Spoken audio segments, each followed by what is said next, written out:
Hi friends, Pastor Doug Batchelor. We want to welcome you to this special feature where we're going to be interviewing a very special guest. And I'm delighted today to have here in the Amazing Facts Studios, Dr. John Scharffenberg. Dr. John, Hi. Welcome. Now he's a friend, but I need to, in full disclosure, admit he is also one of the newer members of our Granite Bay Hilltop Church. And I was just so intrigued with his life, work, and testimony that we invited him here in the studio, and he's going to share some life-changing information about some of the 7 keys to a longer life. Now, Dr. John's got an abundance of experience. He's a physician, nutritionist, and professor of nutrition for years at Loma Linda University, a graduate of Harvard University School of Public Health. You were director of the Pacific Health Education Center in Bakersfield. I'd been there before.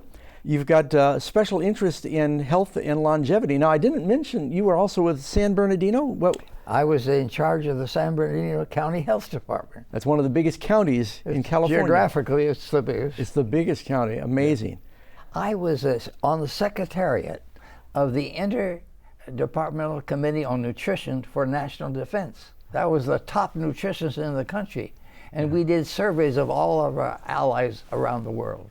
And you're also, I think, eminently qualified to talk to us about longevity because you said according to the Chinese calculations, you're 100, but American calculations, you're 99 years young. And if I'm not mistaken, you're still driving as well. Oh, yes, of course. I need my car. So that's wonderful. Now, if you were going to share 7 of the high points secrets to people's longevity, what they might do or what they might avoid, where would you begin? I think I would talk about exercise.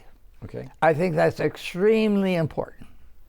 In fact, if a woman is obese, but she exercises every day, she will outlive the normal weight woman who doesn't exercise. If a man smokes and he has high blood cholesterol, has high hypertension, Yeah. but he exercises, he will outlive the man who doesn't have any of those problems, who doesn't exercise. That's why some of the early settlers, they may have smoked and they ate a lot of dairy and meat, but they didn't have some of the diseases because they were working on the farms back then. Yeah. What else would you add as far as some of the most important features? You know, there's been a major breakthrough here in the world of health.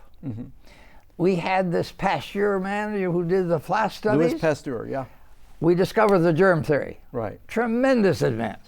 Then Fleming discovered penicillin. Yeah. Another tremendous advance. One of the greatest advances. Now, since 2010, we have another tremendous advance just equal to those, which people don't know about. But if you avoid 7 risk factors, you can decrease by 80% your cardiovascular disease, your strokes and your heart attack. 80%. You could decrease it. Now that's one of the biggest killers, isn't it? That kills more people than the next 5 leading causes of death combined. And you see, they put all these people on drugs, statins, yeah, based on their cholesterol level. Yeah. They've checked it out. Only 93% of the people, it doesn't help them one bit. But 7% it does, because they have heart disease. Our problem is we don't know who has it and who doesn't. They're going by cholesterol level, and it's a poor indicator of atherosclerosis.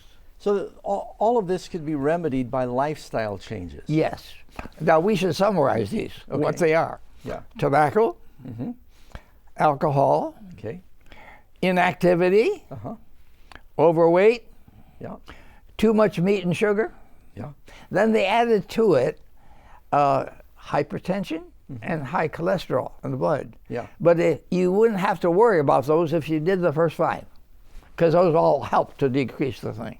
So one of the most important things you could also do is you exercise and then be careful what you eat and stay away from what? Animal products. Well, the vegetarians are living much longer than other people. Yeah. They did a study in California of the general population. For the men, what percent of them live to be 85 or older? Well, it's 48.6%. But for the vegetarians. But for the general population, it's 19.5%. So 48% of vegetarians live longer, but only 19% of the non-vegetarians. That's right. Yeah. Now, the women live longer than the men.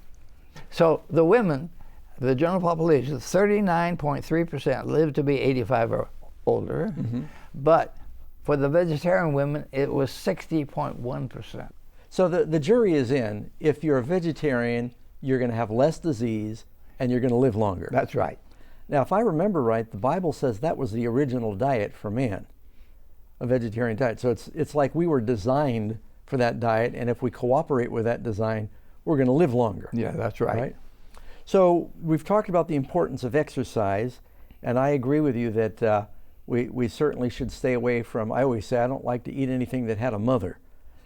And so I've been a vegetarian for 35, 40 years now probably.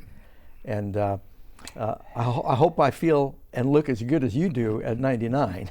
Now, it's interesting that when the Heart Association said, cut down on the meat, cut out all that meat, you know, they said the vegetarian diet was the best diet in optimum diet in 2015.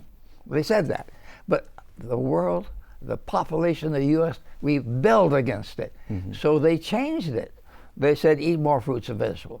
Yeah. They didn't talk about meat or vegetarian diet. But here's what they substituted. They said cut down on saturated fat. Yeah. No more than 5 to 6% of your calories should be saturated fat. But let me tell you the secret. That means vegetarian diet. Exactly. I think it's funny. You get on the airplane and they hand you a package of nuts and it says cholesterol free. Well, all nuts are cholesterol free, aren't they? Yes. So it's a good idea to don't eat anything that used to walk, swim, or fly, and you'll be safer, right?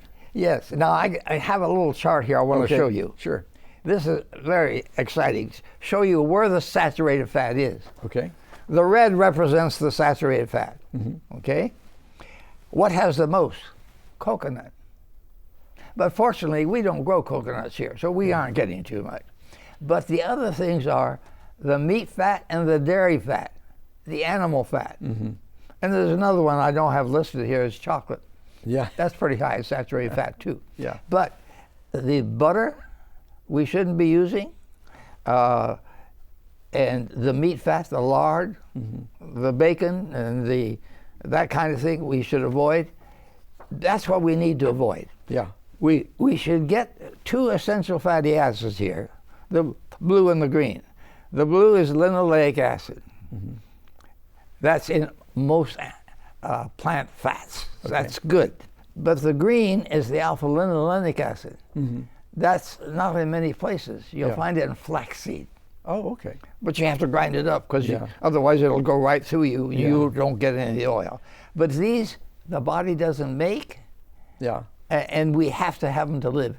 So eating lots of greens, fruits, and you'll get these fats that are the helpful fats. Yeah, the helpful fats.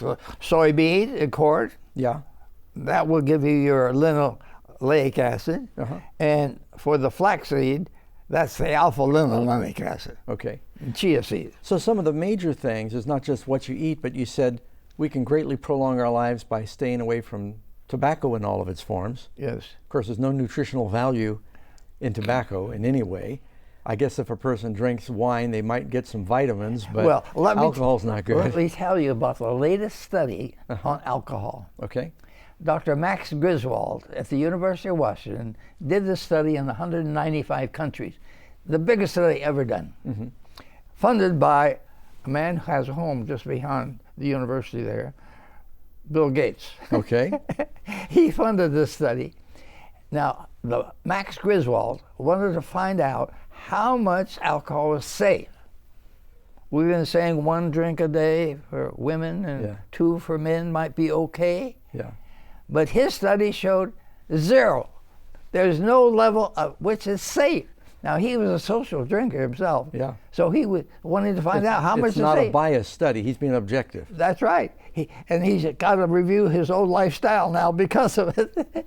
But he found out that there's a 0 level. And they said if there was any vitamin value, the negatives of alcohol offset that. Yes. And so all of it is dangerous, and it increases your risk of cancer. Yeah. You know, they were trying for years to argue a little bit of alcohol might help your circulation, but they saw the downside of cancer, not to mention, you know, the problems that alcohol causes with addiction, that it outweighs that. You know, alcohol is a big problem in causing breast cancer. Okay. Middle-aged women and so on. That's very important. They need to get rid of the alcohol. On a more positive note, since we're talking about drinking, what should we be drinking? We should be drinking water. Not at mealtime, but between meals. Yeah. Water should be the main thing. Yeah. There's a committee now, a panel, a group that gets together to see what solutions are the best to use, and they say water is the best.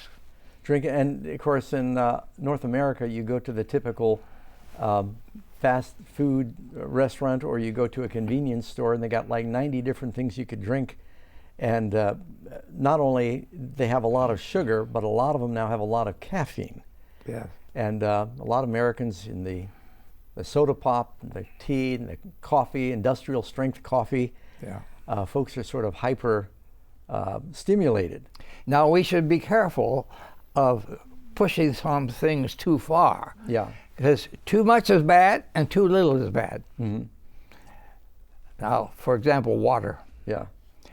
It's good, but you can get so much, it drops your blood sodium level, and that swells the brain up. It can kill you. Yeah. It can kill you. Yeah. Because your brain is swollen. We had that happen here in Sacramento. A lady was part of a show, a radio program, and they were seeing who could drink the most water and hold it the longest, and this lady died. Yeah, that's right. She drank too much water. Yeah. Now, again, exercise is another exciting thing. Yeah. Exercise. If you don't exercise, you're going to die sooner. Mm-hmm. For every hour you exercise, you will live 3 hours longer. For every hour you exercise, you'll live 3 hours longer. Yes, that's the Harvard alumni study. I want to get up right now. See if I prolong my life. But you know, if you get too much exercise, you decrease your life expectancy same way. Oh, really? You can overdo it. You can overdo it, and a lot of people don't know that, and I hate to tell anybody that because most people are not getting any. Yeah. So now walking's a good exercise, right? Walking is a good exercise. Yeah, it is. Do you go downhill skiing, or do you do a lot of walking?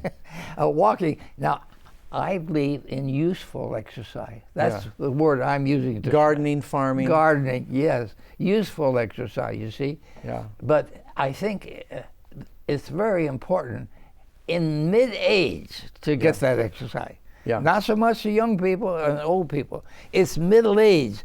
Studies with Alzheimer's has shown that middle-age exercise can help reduce the risk. Oh, that's very important. So, am I still middle-aged or am I old now? Well, I want to reduce my Alzheimer risk. 40 to 70. Okay, then I can still do. I'm still there. Yeah. There's still hope. So we talked about the importance of a good diet: vegetables, fruits, grains, nuts, get the right kind of fats, avoiding meat in all forms. I'm hearing. Now you mentioned butter. Like would margarine or some vegetable butter imitation is better? Yes, it's much better.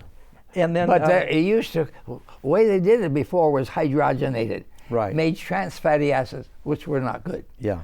But now they're having an emulsification process of mixing the oils together without hydrogenation. So get the non-hydrogenated. Yeah, because the hydrogenation produces trans fatty acids, and you have to put it on the label now. You know, I have an addiction to peanut butter, and I know a lot of the peanut butter is hydrogenated, and so I always buy the natural peanut butter now. Yeah. And I just find your body handles it a lot better. And so how important is rest in longevity? Rest is important. Batchelor did a study of 4 factors mainly. Rest was one of them.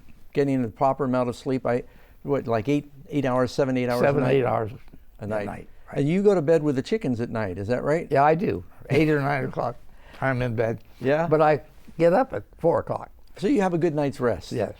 Okay. Well, that's good. Now we're talking about the practical things of food and exercise and water. How important is it to have a good attitude? Well, stress is a factor. Yeah. But we haven't listed it much because we don't know how to measure it. Yeah. So we don't know whether it's 1 stress or 10 stress or what it is. Hard to quantify stress. We don't know how to do that yet. Yeah. Now, people have stressful situations, but when you have trust in God, you can kind of unload the stress and find peace. It's not so much stress as a factor. It's your reaction to the stress. There you go. Is the factor. So having a good attitude and having a faith, and if you've got faith, then you can have peace even though there's trials in life. That can help with your longevity. Yes, that's right. Very important.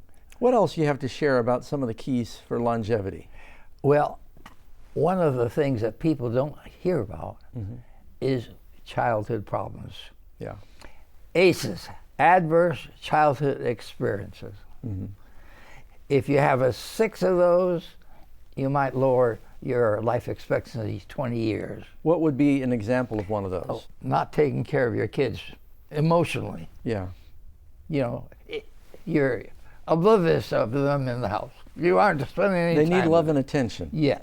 Yeah. Not getting enough to eat. Yeah. They're poor. If they're malnourished when they're poor, when they're young, that can shorten their long term. Or somebody in the family is mentally off. Oh. Or somebody in the family has gone to jail. See, those are all adverse childhood experiences. Creates stress when they're young that affects their longevity. It affects their diseases later in life. Yeah.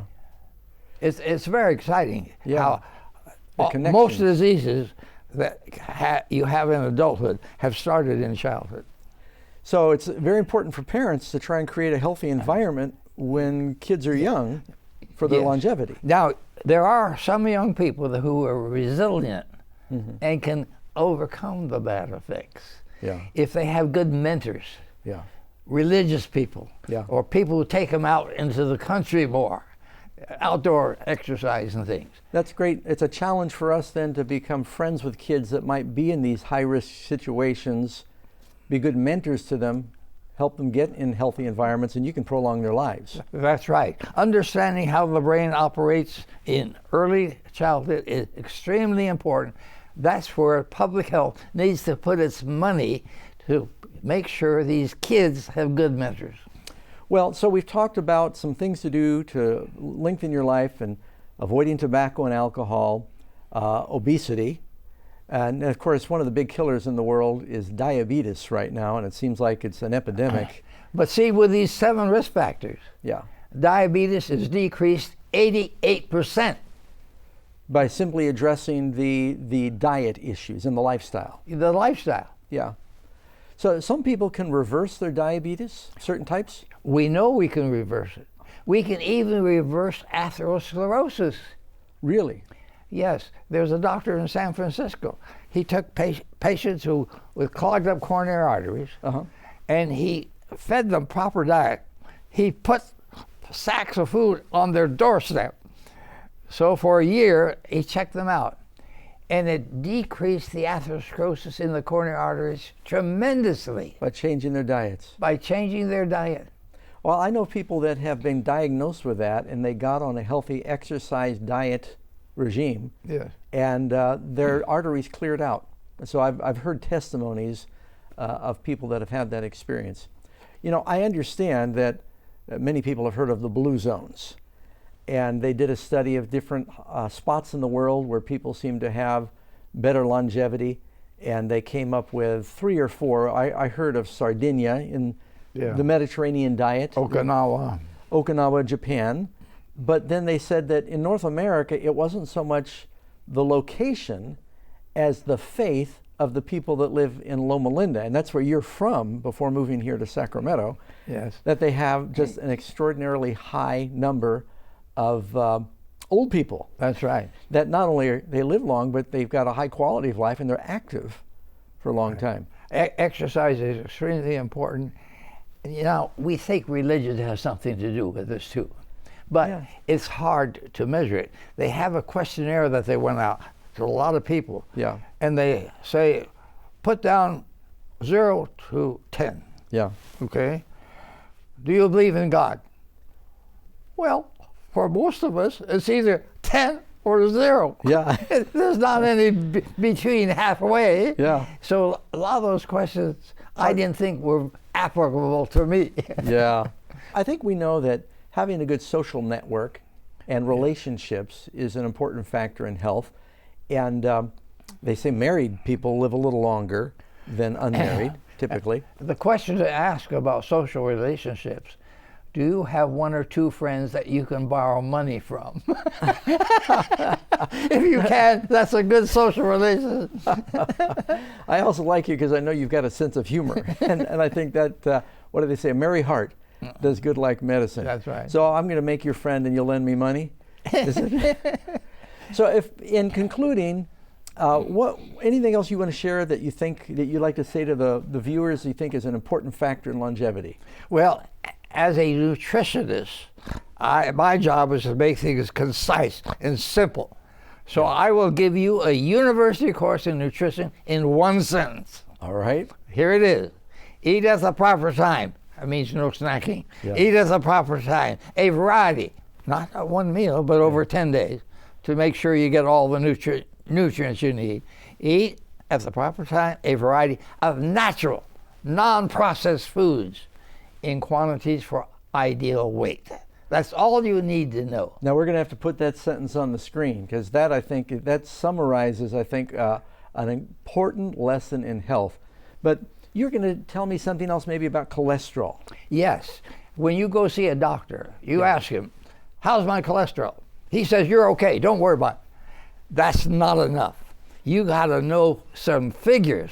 You got to know what your LDL cholesterol is. Mm-hmm. If that's too high, that's the killer for men for heart attacks. It's too many snakes. Yeah. Or you have to know what your triglyceride is. Yeah. That's the killer for the women for heart attacks. Mm-hmm. That means overweight. Mm-hmm.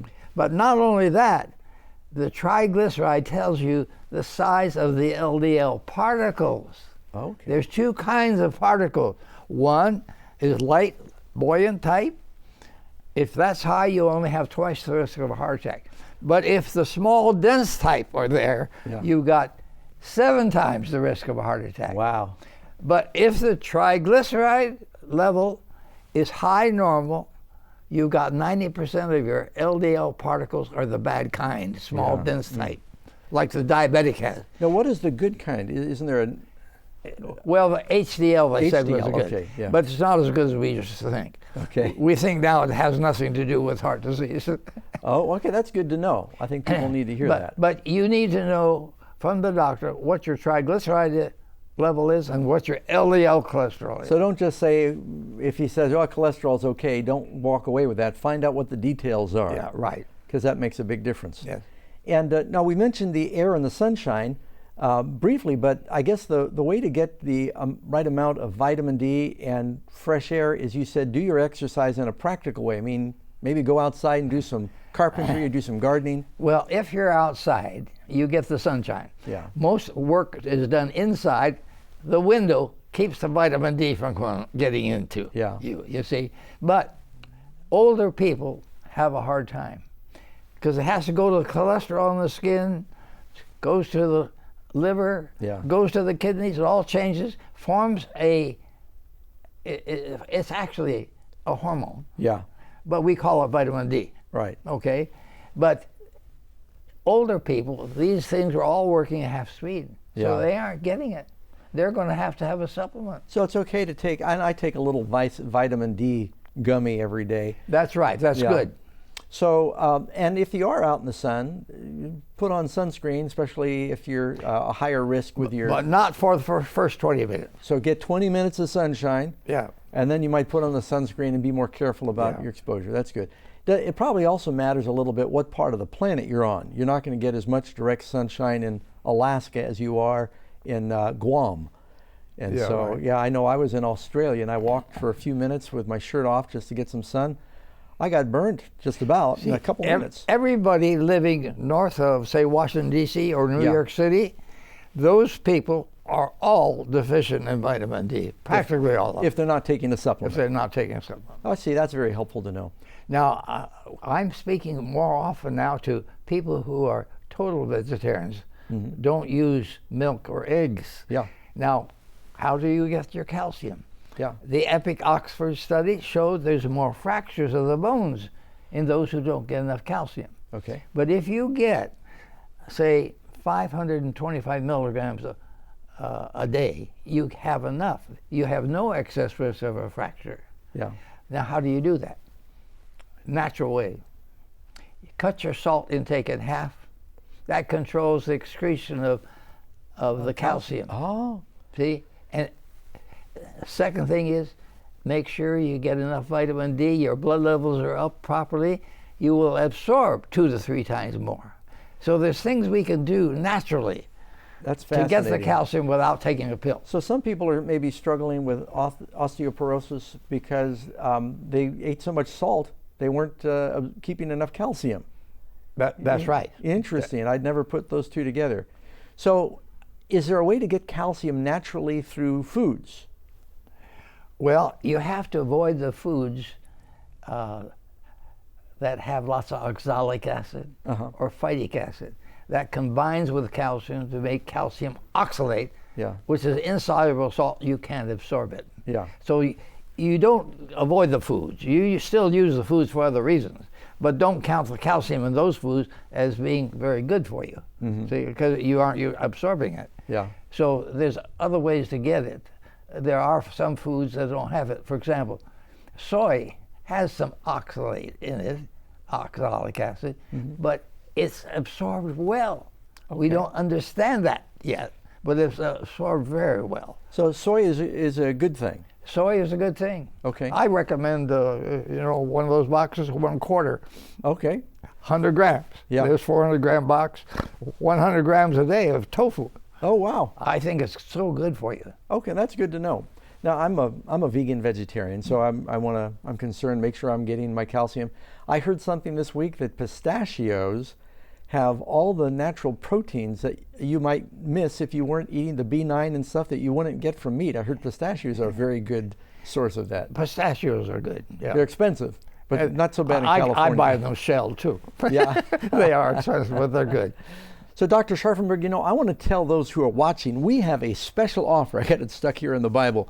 We got a special offer we're going to send to those that would like to know more about how to have a longer life.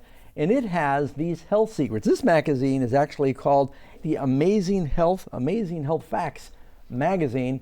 And you can contact the number on your screen or go to the website and find out more about this.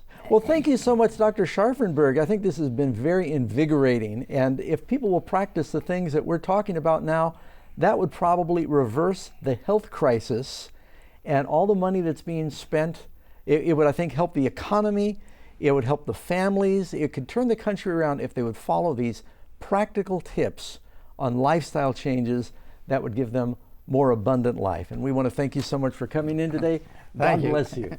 Thank you so much, friends, for joining us for this special Amazing Facts interview. And share the good news that Jesus is alive and coming soon.